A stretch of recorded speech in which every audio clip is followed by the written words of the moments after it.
Hi everyone, welcome back or welcome to the channel. My name is Christine and I hope you guys are all having a great day so far. As you can tell by the title of today's video, I'm going to be talking about air quality in my area.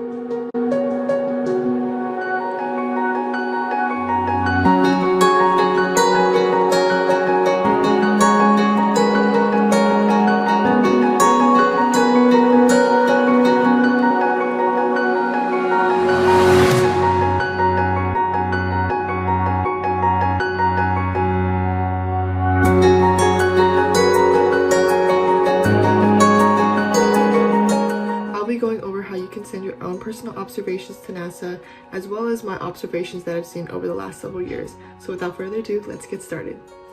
The first part that I'm going to go over is what air quality looks like and how can we educate ourselves more about it.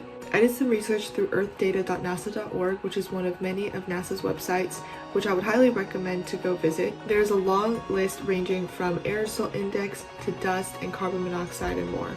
What websites like these do is that it not only provides a list of those topics, but it also provides a description of what they are, the percentage of coverage that they cover across the world, as well as a visual in order to see how much of the globe it really does cover and what parts it affects the most. While looking at air quality, it is a broad subject, so being able to dive deeper and look into these specifics are very important to understand it fully.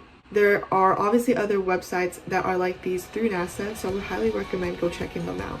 Now that we're going to transition into how you can send your observations to Globe, I would first suggest that you have the Globe Observer app downloaded on your phone. There are already many tutorials up and available for you to watch through the channel from us student vloggers if you're interested in looking into that, but we'll be specifically covering cloud cover. If you would like more specific details on how to send in your observations, definitely check out the video made by one of our student vloggers. For the sake of this video, I'll be going through it also. So once you're in the Globe Observer app, you can see the different topics. Cloud cover should be the very first topic.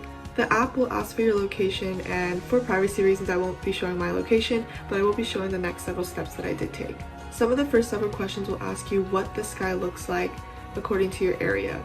Depending on what you choose, there will be subtopics also going into what kind of clouds, how much clouds, the color of the sky, the shade of the sky, or if you're in an area where the weather is a lot more flexible and changes often, there's also options for that as well. After you finish your observations, you'll go into the next section where it'll talk about surface conditions.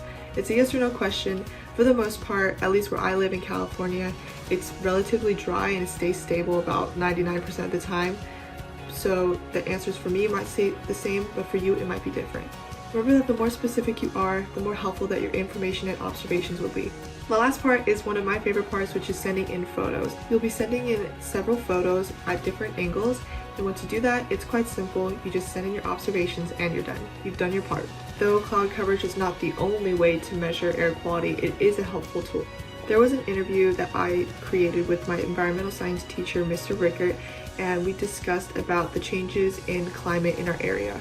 Although I've lived in California my entire life, I can say that I've had my share of climate fluctuations. California is known for its earthquakes, fires, winds, hot summers, and so much more. Although throughout the year we'll have moderate clouds and great sunlight, there were several times in the last couple of years where we have had air quality warnings. I remember several times too when there were fires near my area that the sky even turned yellow.